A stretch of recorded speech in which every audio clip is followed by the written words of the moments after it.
Bienvenue à la solution de cette énigme-ci. Alors, en gros, ce que je disais, c'est que vous êtes quelque part dans une forêt et vous savez, vous êtes perdu. Tout ce que vous savez, c'est qu'il y a une route rectiligne, donc une route qui va être en ligne droite, pas de courbe, qui est tangente à un cercle de 5 km de rayon d'où vous vous trouvez. Donc, vous savez qu'à 5 km d'où vous êtes, il va y avoir un chemin qui va être tangent à où ce que vous serez. Là, la question, c'est que vous ne savez pas dans quelle direction est ce chemin-là.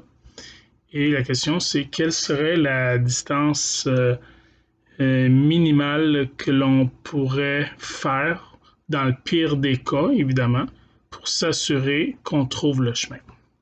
OK. Donc, j'ai fait un dessin pour que ce soit bien clair.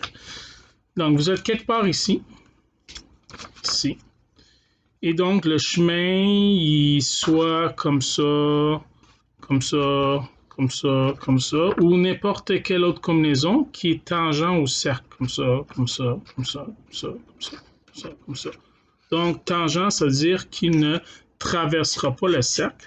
Évidemment, c'est pour ça qu'il se trouve à au moins 5, il se trouve exactement à 5 km de votre point au centre. Alors, l'idée de base, le premier essai, c'est d'y aller, on prend une direction quelconque, peu importe, hein, on va dire comme ça. Il vous a dit pourquoi en diagonale, vous dire, peu importe la direction du rayon, ça vaut 5 partout. Puis une fois qu'on est rendu ici, il faut se compromettre, il faut aller dans une direction, peu importe laquelle. Donc, si on s'en va dans ce chemin ici, puis qu'on croise déjà la route, tant mieux. Si elle est ici, tant mieux, c'est pas si pire ici. Mais dans le pire des cas, elle serait ici.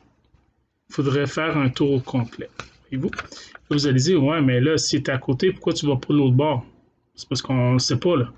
C'est parce que là, si on va de l'autre bord puis il n'y a pas là, on fait le tour, elle va se ramasser ici. Il dit, ouais, mais c'est juste à côté. On s'imagine que c'est plusieurs kilomètres puis il y a des arbres. On va pas commencer à faire ça, ça, ça, ça, ça, ça, ça, ça. Ça va être encore pire. On est obligé de se compromettre. Au pire aller, si notre vue peut voir jusqu'à peu près, je sais pas, 100 mètres dans le bois, on ferait le tour moins 100 mètres, si vous voulez. Mais encore là, 100 mètres dans les bois, c'est un petit sentier, hein. Puis un petit sentier, des fois, il faut être carrément à 5 mètres près pour le voir. Fait que moi, je veux carrément négliger ce 5 mètres-là, puis dire que si vous arrivez ici, vous vous compromettez, vous faites le bord, le tour au complet, et vous, dans le pire des cas, il était juste à côté d'où vous étiez. Donc, qu'est-ce que ça donne comme résultat? C'est le rayon plus la circonférence. Le rayon, c'est 5. La circonférence, c'est 2πr, donc 2 fois pi fois 5, ce qui donne 31,4 plus 5, 36,4 km.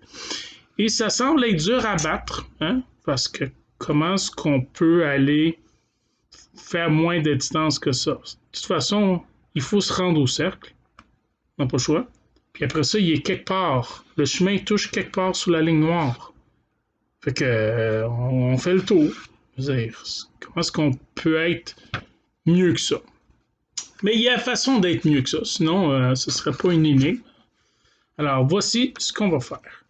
Ce qu'il faut comprendre, c'est que dans le fond, lorsqu'on va faire ici un rayon de 5, au lieu de s'arrêter ici, on va prolonger notre chemin.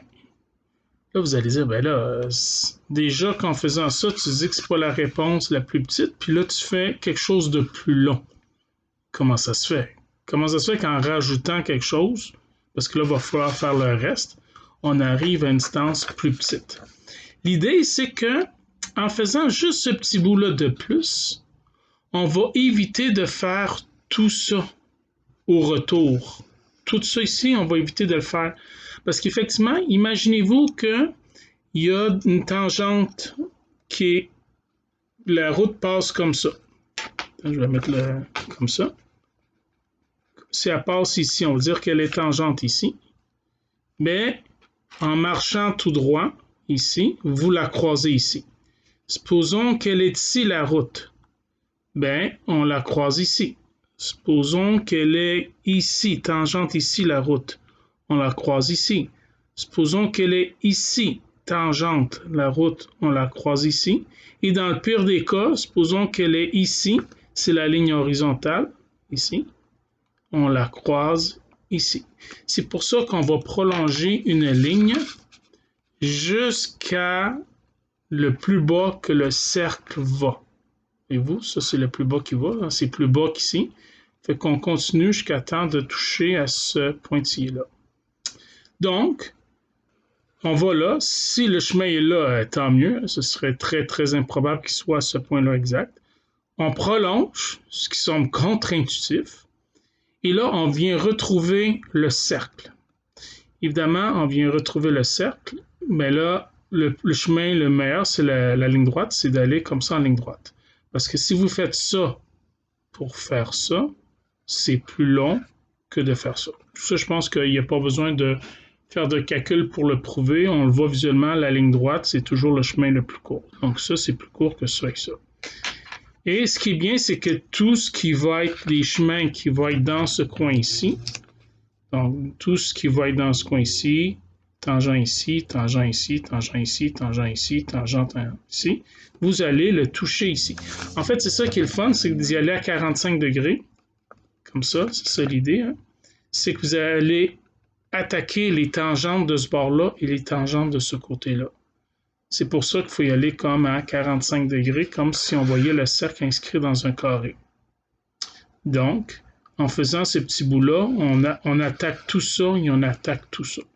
Fait que rendu là, il faut attaquer le reste. Fait qu'il faut se rendre au cercle. Donc, on se rend au cercle, on fait ceci, qui est la distance d'un rayon. Et ensuite, on va faire tout ça, le demi-cercle. OK, on n'a pas le choix. On fait le demi-cercle, comme ça.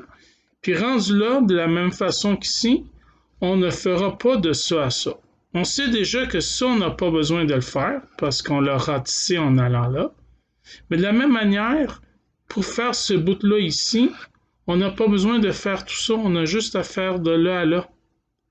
Parce que en allant de là à là, peu importe le chemin tangent qui serait dans cette portion de cercle-là, que le chemin tangent soit là, on le croise. Si ici, on le croise là.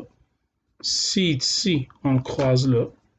Si ici, on le croise là. S'il est proche d'ici, on le croise là. Puis dans le pire des cas, pratiquement à l'horizontale, on le croiserait là. Voyez-vous? Fait que dans le fond, si on se rend au point ici, pas besoin de se rendre au point exactement là. On peut se rendre au point moins 1 milliardième de 1 mm. Mais bon, puisque nous, un seul pas, puis la vue peut voir à 5 mètres, on peut dire, ben, on va jusqu'au même point. Okay? Mais ce serait le même chemin rectiligne. Ce point-là, ce serait le chemin tangent ici au bas. Donc, dans le fond, la distance totale, c'est de faire ceci, plus ceci qui est le rayon, hein, parce que ça vaut 5, plus une demi-circonférence, plus un autre rayon. OK, est-ce que ça, c'est meilleur que de faire ça et de faire un cercle au complet? Ben, dans le fond, est-ce que ceci et ceci, c'est plus court que, dans le fond, cela? Parce que c'est ça la différence, hein? C'est ce que cette affaire-là, il faut le comparer avec ça ici. Parce que ici, on fait ça, ça donne cette distance-là par rapport, au lieu de faire ça. Puis ici, on va faire ceci, mais ça par rapport à ça. Ça semble à première vue être effectivement plus court. On a juste à faire les calculs. Donc, je redessine le triangle ici. J'ai donc ici 5, c'est le rayon. Ça aussi, c'est le rayon, c'est 5.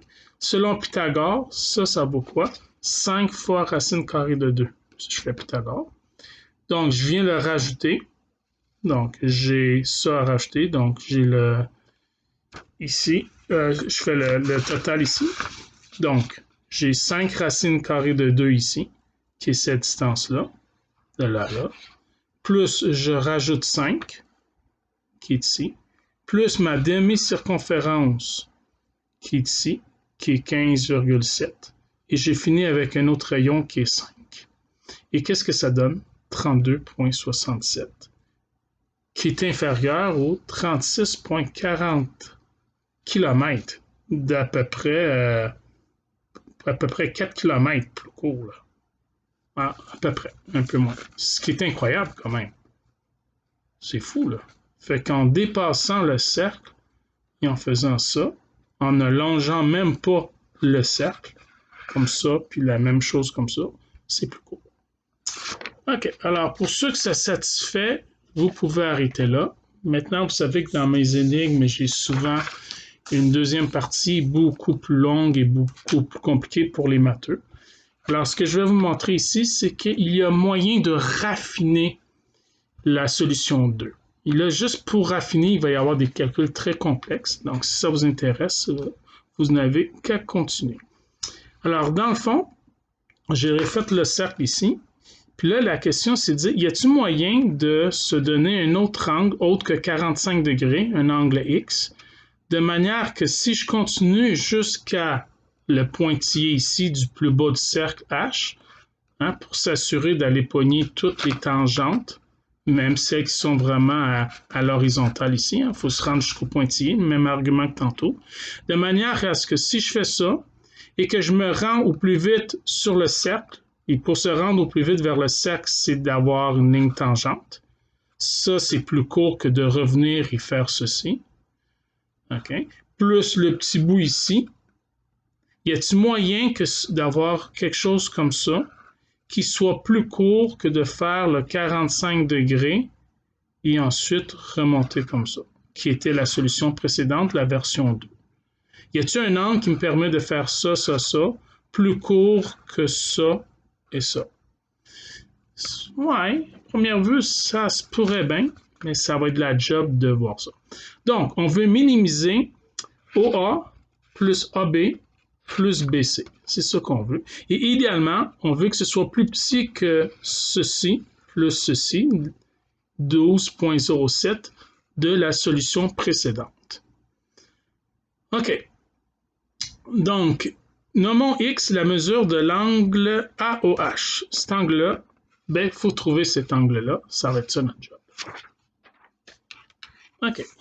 Alors, comment on fait ça? Premièrement, on va exprimer en fonction de X que valent les trois distances à calculer. Alors, j'ai refait ici la même chose. J'ai laissé faire le cercle complet. Je m'intéresse juste à cette portion de cercle-là. Alors, ici, j'ai le centre du cercle. J'ai ma distance OA, la ligne tangente pour rejoindre le cercle, plus l'arc de cercle. On sait qu'ici, puisque c'est tangent, il y a un angle droit, puis ça, c'est le rayon. Ici, il y a un angle droit, c'est le rayon. Et il y a ce point-là A. Donc, premièrement, il faut trouver OA. Que vaut OA en fonction de l'angle X?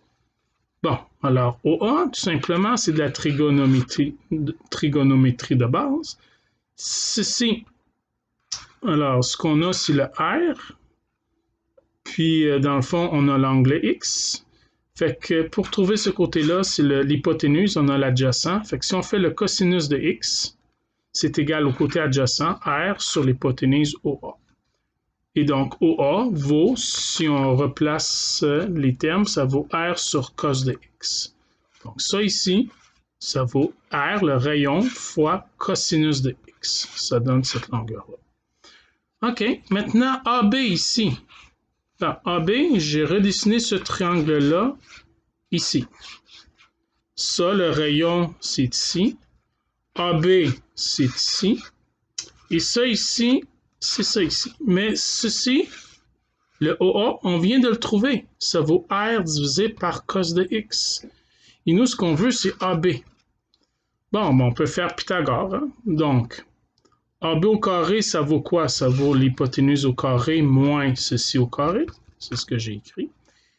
Et là, on va développer. C'est de la manipulation algébrique. Donc, AB tout court, ça va être la racine carrée de ceci. Donc, ceci, qu'est-ce que je fais? Donc, R au carré, c'est R2. Cos carré au carré, c'est cos carré au carré. R2 reste R2. Donc, ensuite, qu'est-ce que je fais? Pardon, je vais mettre les deux sur le même dénominateur. Donc, lui, sur 1, je vais donc le multiplier par cos carré de X. Ce qui va me permettre de dire que c'est R carré moins R carré fois cos carré de X, le tout sur cos carré de X. OK, je vais mettre le R carré en évidence. Qu'est-ce qui va me rester? Entre parenthèses 1, une fois, hein, parce qu'il y a R carré ici, moins, qu'est-ce qui va en rester si je mets le r carré en évidence? Il va rester cos carré de x.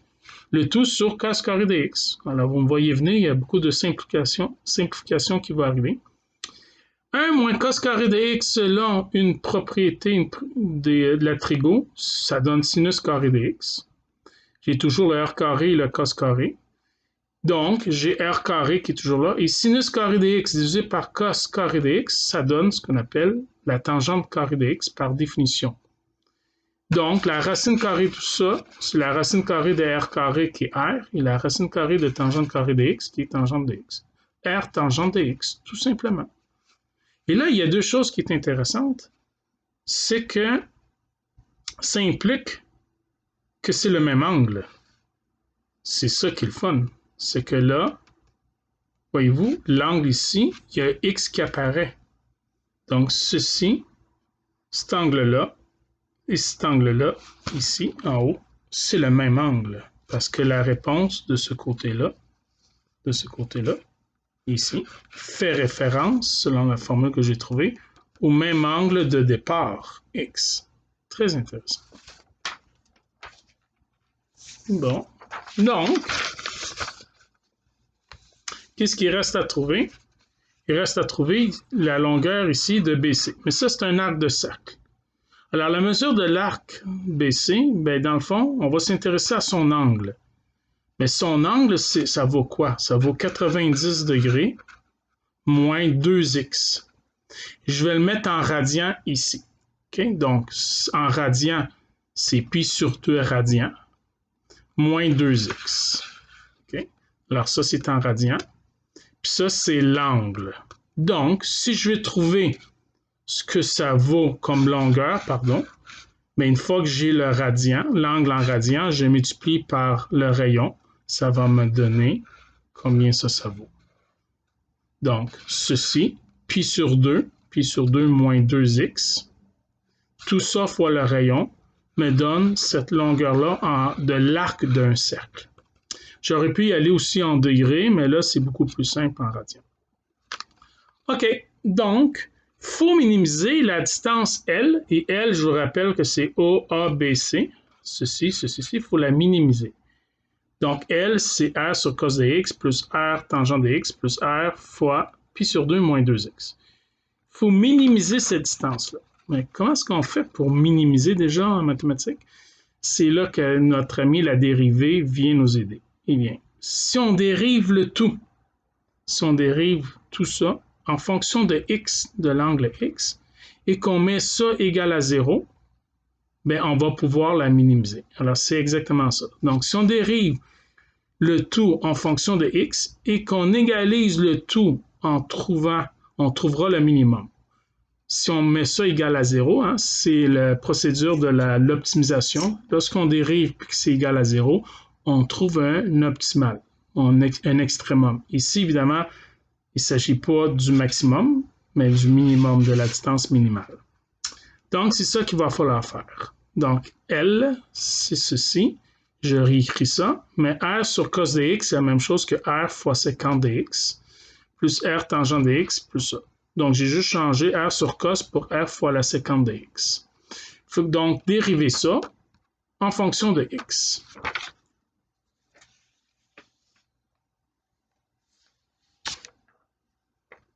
OK. Alors, je continue. Je vais chercher une autre feuille. OK. Alors, je continue. Donc, la dérivée de sécante de x, parce que c'est ça qu'on avait tantôt, hein, c'est sinus de x divisé par cos carré de x. Bon, je vous laisse les détails si vous voulez aller voir la démonstration pour trouver la dérivée, mais bon, je commencerai par faire ça, ça finirait pas. Le R, je l'enlève, hein, parce que c'est une constante, et lorsqu'on dérive, la constante disparaît. L'autre partie qu'on avait, c'était R fois tangente de x. Le R, pour la même façon, disparaît lorsqu'on dérive en fonction de x. Et la dérivée de tangente de x, c'est 1 sur cos carré de x. Et on avait une grosse affaire entre parenthèses, le R, pi sur 2, moins 2x. Tout ça, ce sont des constantes. La seule chose qui est en fonction du x, c'était le moins 2x. Et la dérivée de moins 2x sur x, c'est moins 2. Donc, désolé pour ceux qui ne connaissent pas trop les dérivés, mais bon, je ne commencerai pas à toutes les expliquer, ce serait beaucoup plus long. OK, alors, on a ça égal à 0. OK, alors je vais mettre les deux ici. Les deux sont sur cos carré de x. Je les mets ensemble. Ça fait sinus de x plus 1 sur cos carré de x. Et le moins 2, je l'envoie de l'autre bord, ça fait égal à 2. Et donc, le cos carré de x, je l'envoie de ce bord-là, ce qui fait qu'ici, il me reste sinus de x plus 1, ici, est égal à cos carré de x fois 2. Donc, 2 fois cos carré de x. OK. Donc, je dois résoudre ceci. Je l'ai réécrit ici.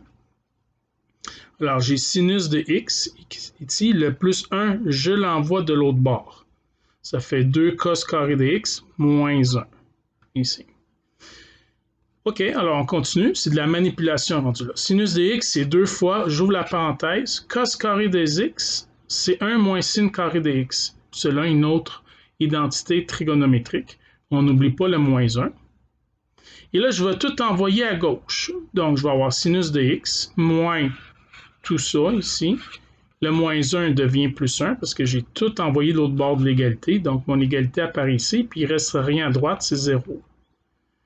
Donc, j'ai sinus de x moins, je fais la distributivité, moins 2.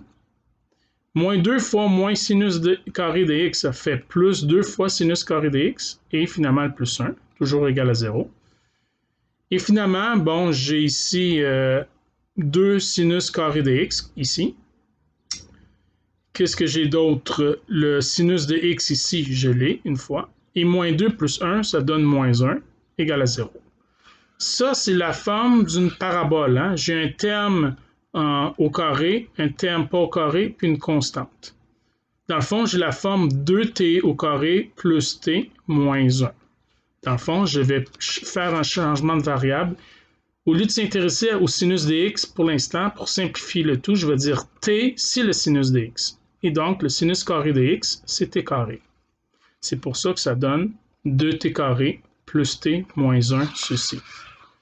Maintenant, si je factorise, encore là, je vais aller vite, je fais la factorisation. Hein. J'imagine que si vous me suivez jusque-là, vous savez factoriser. Alors, si je factorise, ça me donne ceci. 2 facteurs de t moins 1,5 facteurs de t plus 1.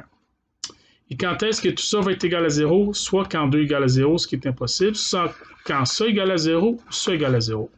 Donc, d'où t égale à 1,5, parce qu'1,5 moins 1,5, ça fait 0. Ou bien t égale à moins 1. Moins 1 plus 1, ça fait 0. 0 fois n'importe quoi donne 0. Donc, ce sont les deux réponses ici. Donc, t égale à 1,5, t, je remets ça comme étant sinus de x ici. Donc, autrement dit, sinus de x égale à 1,5. Il faut trouver le x. Comment je fais? Je fais l'opération inverse, l'arc sinus, ou si vous préférez sinus moins 1, qui est l'arc sinus de 1,5, ça donne pi sur 6 en radian, ou si vous préférez 30 degrés. Et l'autre sinus de x, quand est-ce que ça donne moins 1? L'autre réponse, c'est quand le sinus de moins 1 donne 3 pi sur 2. Mais 3 pi sur 2, c'est 270 degrés. C'est à rejeter parce qu'on était dans un quart de cercle entre 0 et 90 degrés. Donc, le fameux x en degrés, c'est 30 degrés. Cool! Alors, j'ai fini parce qu'on a trouvé l'angle. On va pouvoir tout calculer. Donc, on avait ceci, hein? R sur cos de x, qui est le premier morceau ici. Nous avions plus R fois tangente de x, qui est le deuxième morceau ici. Plus R fois pi sur 6, hein, qui est le 30 degrés, mais lui, il faut que je le laisse en radian. On se rappelle ce bout-là ici. La troisième portion. Plus le demi-cercle, qui est plus pi r, ici. Plus la cinquième partie, qui est le rayon, qui est 5. Donc, on remplace x par pi sur 6, ou si vous préférez par 30 degrés, et le rayon par 5.